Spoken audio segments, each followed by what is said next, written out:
excellent. What if I told you that today your company, with a little intentionality, could boost its revenue and you didn't have to produce a new product, you didn't have to sell a new product, you didn't have to service a new product? What if you didn't even need a viral marketing campaign, fresh branding, more employees, or even new technology in order to do it? What if the blueprint to achieve this is happening right in front of us today? And believe it or not, it's happening in front of us from our federal government. See, President Trump and Elon Musk created this very controversial Department of Government Efficiency, DOGE, and its goal was to do simply one thing. It was to go throughout the government, through every department, line by line, and eliminate waste and save the taxpayer dollars. Now, I know there are many different feelings about this, and there are lots of discussions about this. This is a hot topic today, and I know that you have your own opinions as well. But it's hard to argue with results. See, they have already saved the government, taxpayer dollars, $55 billion. That is billion dollars with a B, and they just got started. And here's the encouraging part, is that it wasn't hard to do.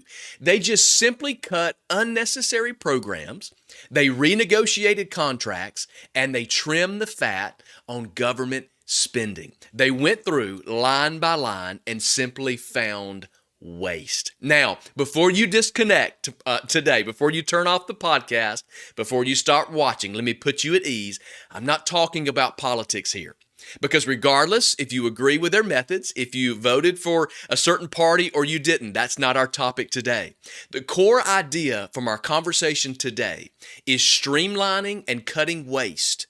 That this is something that every organization can learn from. As we watch what they're doing, trimming line by line and saving money, every organization can learn from what's happening because it's smart. It's just common sense. It is good business management. And I want to ask you this. If you were to run a DOGE-style audit in your company or your organization, or even in your personal finances, how much waste would you find? So here's what I want to challenge you in today. I want you to hang with me because throughout this episode, we're going to talk about how you can go DOGE in your organization or in your life in order to cut waste, in order to save money, and in order to operate at max capacity. So welcome to the Mind Your Business podcast, the podcast for whatever business is on your mind. Let's get started. Excellent.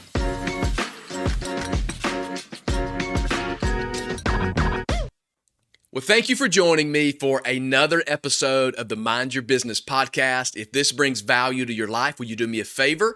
Will you like, subscribe, and share this with others? It would also be amazing if you would leave a review wherever you listen, because this helps me add as much value to as many people as possible. Did you know on average that U.S. businesses waste up to 30% of their operating budget on inefficiencies?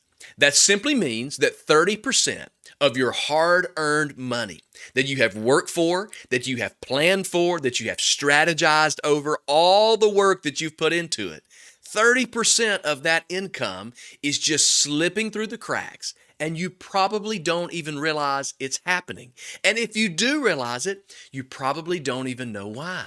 So the question is, how do we reduce the waste that's in our organization? So if I've piqued your interest, I want to help you identify just some key areas of your organization where you need to be looking for waste.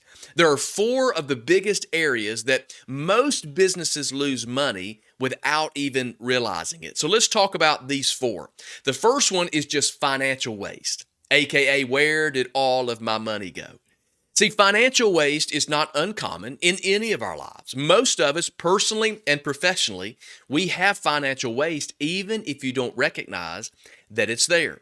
For example, have you ever looked at your credit card statement and you just thought to yourself, wait a second, I don't remember signing up for this subscription? Most of us have experienced that at some point in time. This happens not only in our personal lives, But it happens in our organizations too, except for when it happens in our organization, it happens on a much larger scale. Some of the most common financial leaks that we have is things just that simple. Unused software subscriptions. Think about it. If you look at your statements, are you still paying for that free trial that you signed up for 7 days or 30 days? Someone on your team, they had access to the card, they signed up for that subscription. It was going to change the workflow of the entire department, but it's being paid for and it's going unused. And there's chances that that's happening on multiple different levels. Even overpriced vendor contracts. All of the vendors that you pay for, that they do all the things that service your organization, that service your team or service your facilities. When was the last time that you tried to negotiate the rate that you have with all of those different vendors? See, every time that you sign up for something and you never touch it again, you have an opportunity for money just to be leaking without renegotiating even the vendor contracts that are ongoing. Another one in our office spaces are unnecessary supplies. We have a lot of things that are just on order, auto order. They're showing up. They're going on a shelf. They're in a back room somewhere. We have an overstock of things that we really don't need. And it may seem simple, but every one of those orders, every one of those supplies that are sitting are just simply wasting us money. We have financial waste or financial leaks in our organization. Another big leak or a waste that we have is time. We have time waste.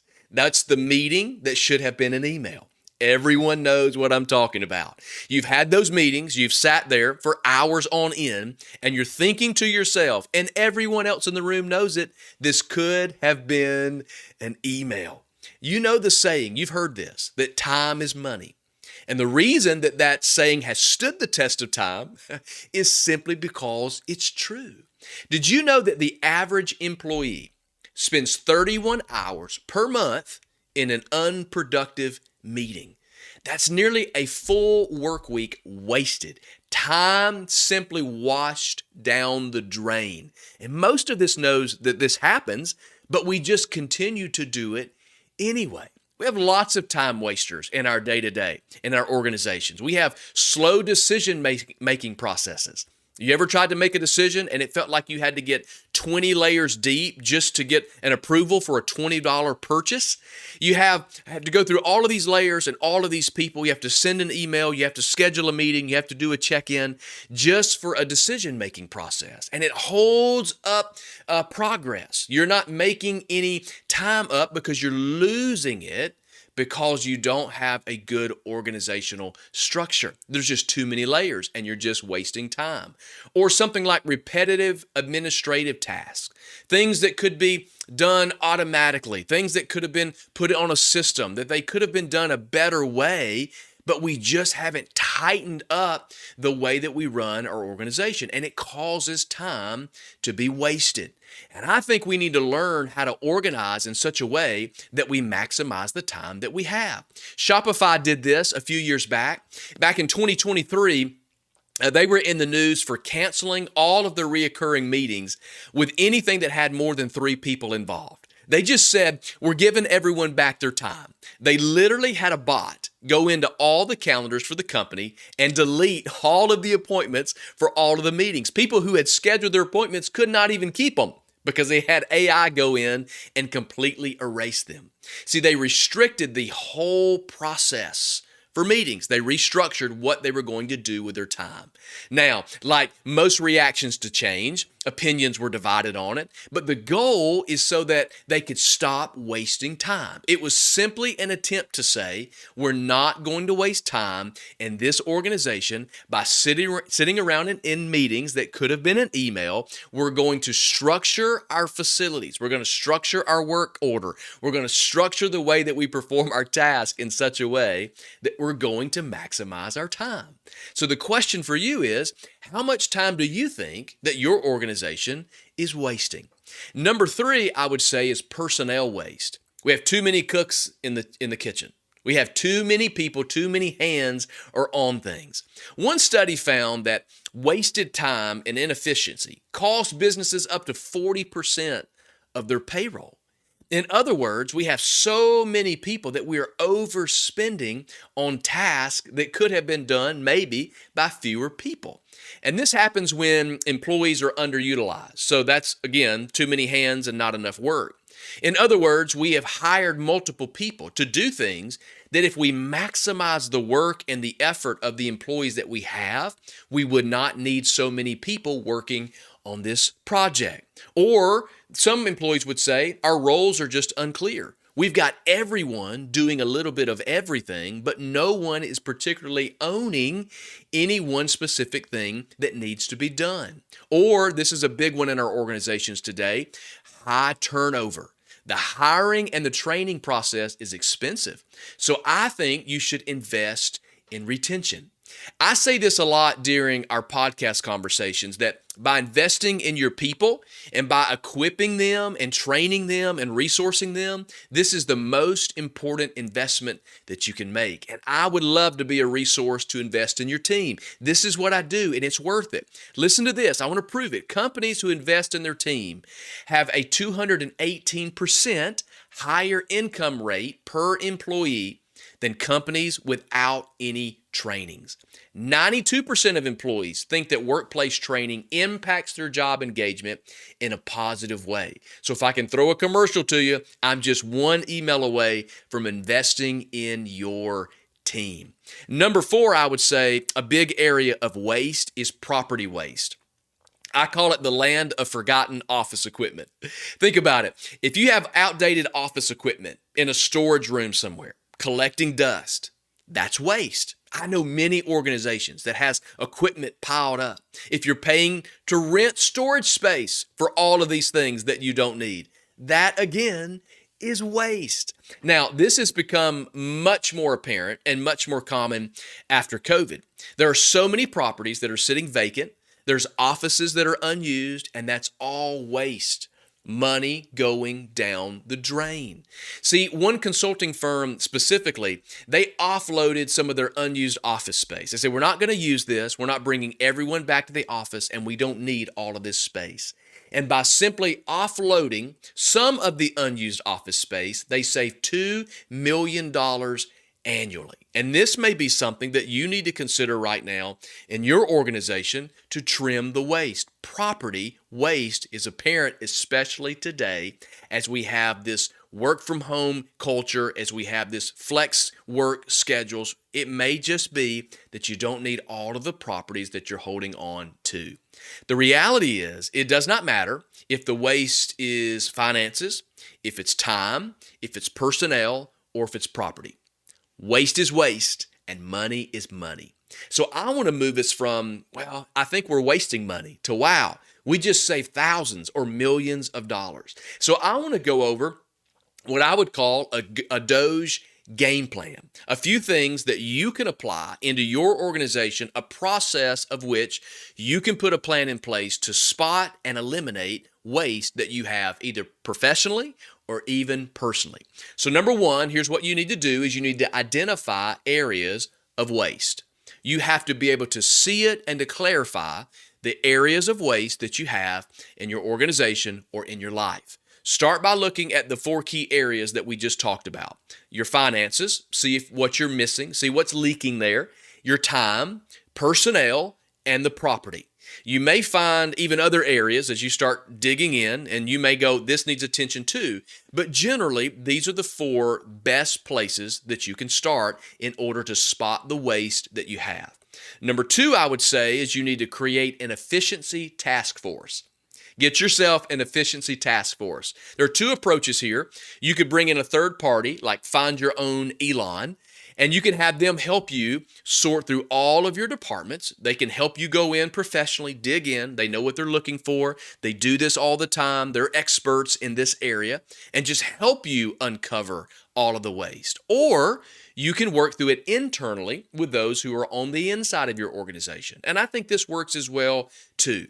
If you choose to work with a team inside of your organization, I just think that you need to make sure that they are neutral in their cost cutting. So here's something to be aware of.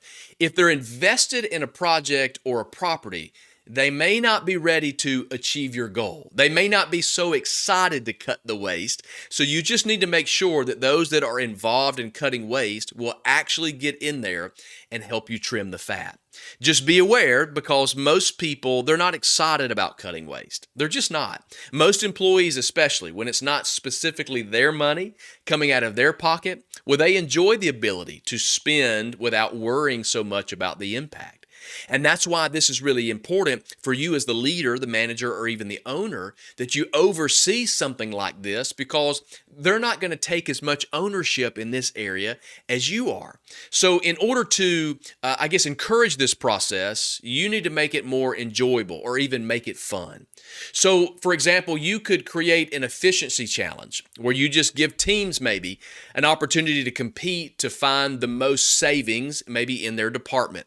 And then you could reward them for their help in saving money and cutting the waste. Now, by reward, listen, I don't mean a pizza party. They don't want another pizza party. Take the savings that you have and pay it forward with cash. Reward them. Take the savings, put it back into what matters, and that is people. People matter more than anything. Number 3, I would say you need to audit like Elon. We can learn a lot here. This is where things actually start to get real, because as you dig in and you're looking for all the waste, you've got your team invested, then you begin the audit process. You have to narrow your focus in on these areas that you want to audit. You get your team prepared, and then you begin the work. The first thing to do when you begin is to get all of your data together. You can check expense reports or time tracking, project logs, just any piece of information that could lead you to potential waste. Now, as we talk about this, I know what you're thinking. This is time consuming and it can be painful. But I promise you that the more data that you can collect, taking the time to sort through all of this information is going to help you, because it makes it even more clear. The more data you have, the clearer the picture becomes. And there is a high probability that the more you begin to uncover and the clearer that picture becomes, the more trends that you're going to see that are running through every department, you're going to find waste. And then just look for any key areas where spending maybe is higher than expected.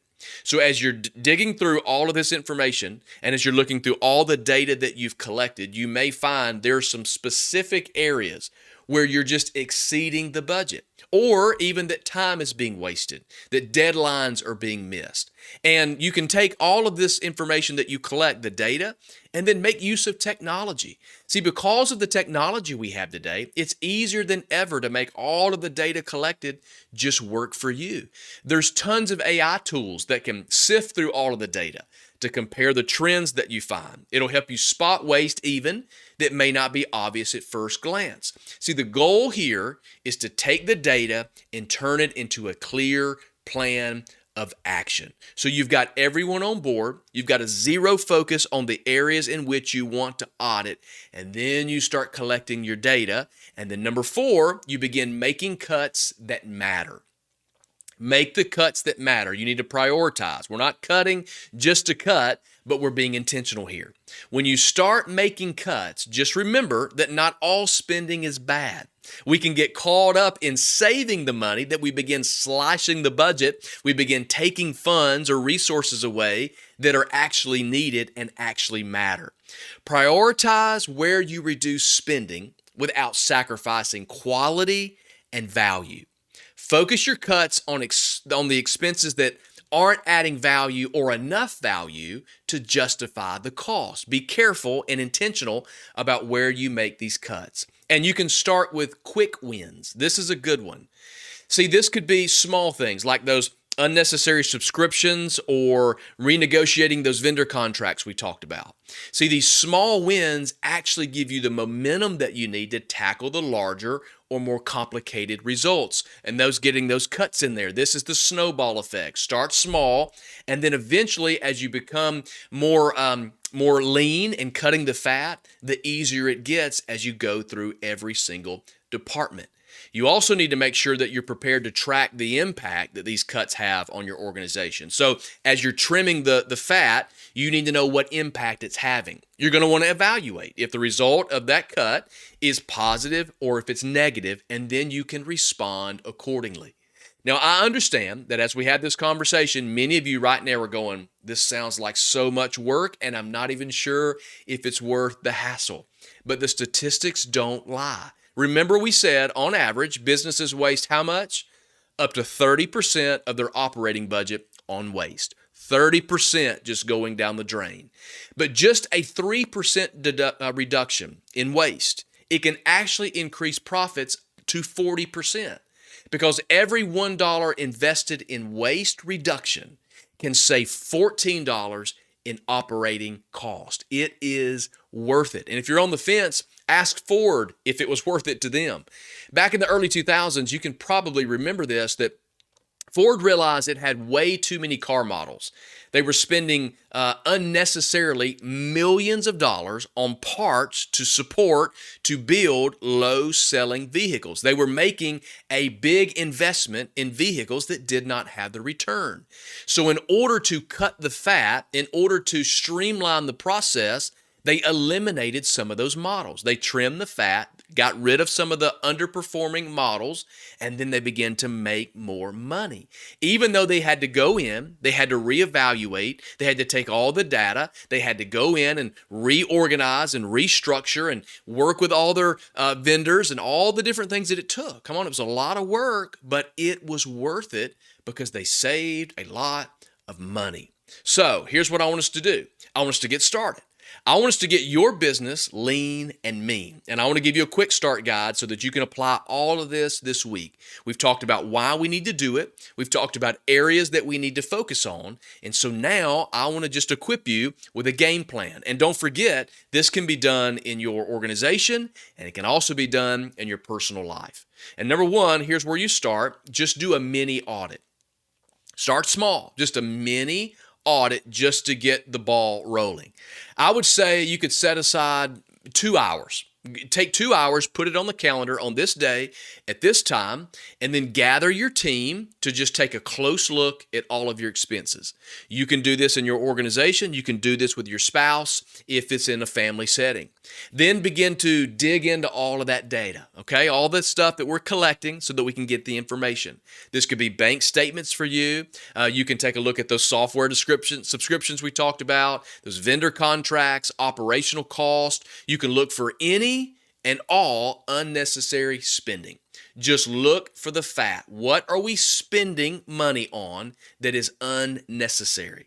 And then by including those key leaders, I believe that they will help you find spending that you probably did not even know existed, because they're working in areas, spending money, they're seeing the day-to-day at a closer angle, they're closer to the work every single day than potentially you may be, so they can help you uncover some of the waste that you may have not noticed on your own. Number two, after you've taken a look at, you need to cut the fat. Just cut the fat. If you find an expense that falls into the waste category, don't wait, cut it today. Some expenses may seem minor. They may not seem like that big of a deal, but together, all of these add up to significant savings. And the faster you cut the fat, the quicker you can see the results. We talked about one of those time wasters was making decisions and it getting through all of the different layers. But as soon as you see it, as soon as you notice it, go ahead, trim the fat. Number three is set an efficiency goal. Challenge yourself and challenge your team. I think you should give a measurable target, something that we are all shooting for. Because when you say something like, oh, we're just going to trim the waste, we have to define the waste. You got to take that data, you got to bring it together, you got to serve it to your team, and then give them a goal, something like maybe reduce expenses by 5% over the next quarter. You see, a clear goal keeps everyone focused and motivated while making sure that these cuts are made strategically. And if you encourage creativity, this will help you too. You can encourage creative problem solving because savings don't just come from cutting cost, but they can come from improving processes and finding more cost-effective solutions. So when you set an efficiency goal and you actually equip and empower your team, well, it may not be a subscription, it may not be a vendor, it may just simply be a process in which something is done that could be done better. Time saving, it could be personnel saving. So here's what happens. When you equip them and you encourage them to get creative, they can bring solutions to you that you didn't even have to think of on your own. And if you want your team to buy into this, if you want them to be a part of this DOGE process, I want you to, number 4, reward your employees for finding savings. You need them to buy in. And listen, your team will be happy to trim the fat if they know they're going to get a piece of the pie. You have to offer them incentives like a bonus, money, or even extra time off. See, when people have a personal stake in reducing waste, they'll be more likely to participate and then offer the solutions. And plus, when you share the benefits of the cost and all the savings that you just have with your team, it helps build morale and a stronger culture and, of course, financial responsibility. Because as they spend, as they purchase, as they produce, they know that the lack of waste is going to increase their bottom line because the entire organization is sharing in this together. And then number 5, commit to ongoing reviews. Look, at this point, you've already done the hard work. You've already invested the time. You've collected all of the information. You've already begun to cut the fat. And by this point, you're seeing the benefit. So just understand that this isn't just a one and done. It's not just a one-time thing. This should be an ongoing process. So you could set up a quarterly review. Just make sure that things are staying lean and waste hasn't happened again. Because the reality is this, that as your company continues to grow, well, your expenses are going to grow. As your company operations become more complicated, well, so do all the expenses that come along with it. But regular check-ins just help you to catch any unnecessary cost before they become a burden on your organization. So set a schedule, set a process in which, just like any other important thing that happens in your organization, that this is a quarterly review where you just take a time, you take a moment to go in and look for the waste, start the audit all over again so that you can ensure that you're operating lean and mean. Now, DOGE may be focused on government waste, but you can take that same mindset, apply it to your business, your department, or even your personal budget. You can take all of this information and you can begin working this and experiencing the benefits today. So this is my challenge for you. I want you to pick at least one area in your organization to audit this week. That may be your budget. It may be your team's workflow. It could be your meeting schedules. Maybe you need to cut some meetings out. But just find at least one way this week that you can begin to cut waste in your life or in your organization. And then I want you to let me know what you found. I would love to hear some success stories from your very own DOGE audit.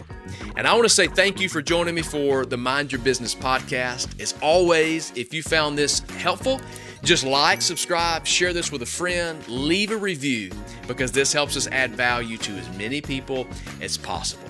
And until next time, go and mind your business.